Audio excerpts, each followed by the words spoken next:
À Croix-des-Prés vivait un homme appelé Jacques Fouchat, surnommé Jacques. Il avait épousé une femme belle et douce, Natacha.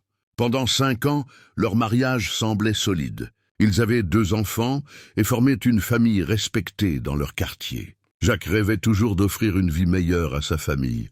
Après de longues années, il réussit à voyager et à préparer les démarches pour que sa femme et ses enfants puissent le rejoindre. Mais les portes de l'immigration restaient fermées. Un jour enfin, Natacha obtint l'opportunité de partir. Jacques, plein d'espérance, pensait retrouver son bonheur. Pourtant, à son arrivée, Natacha le quitta avec froideur, laissant Jacques seul avec les enfants. Elle alla vivre chez une cousine, qui la présenta à un autre homme. Quand Jacques lui demanda pourquoi, elle répondit simplement « Les choses ont changé, Jack. Maintenant, je suis aux États-Unis. » Brisé, Jack resta silencieux. Il éleva ses 2 enfants seuls, leur donnant tout son amour. Mais 3 mois plus tard, il fit un test ADN. Le résultat fut un coup de tonnerre.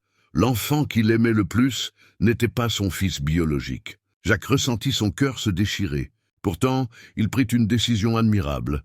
Il continua d'aimer et d'élever les 2 enfants comme si c'étaient les siens.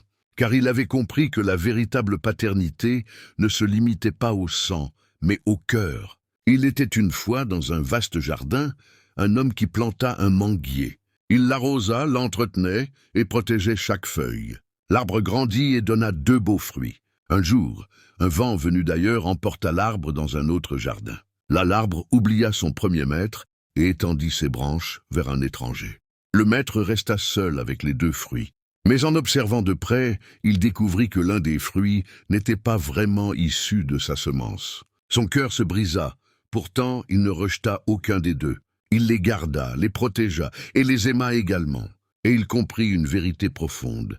Dans la vie, tout ce que l'on élève ne nous appartient pas toujours. Mais aimer reste un choix que rien ne peut enlever.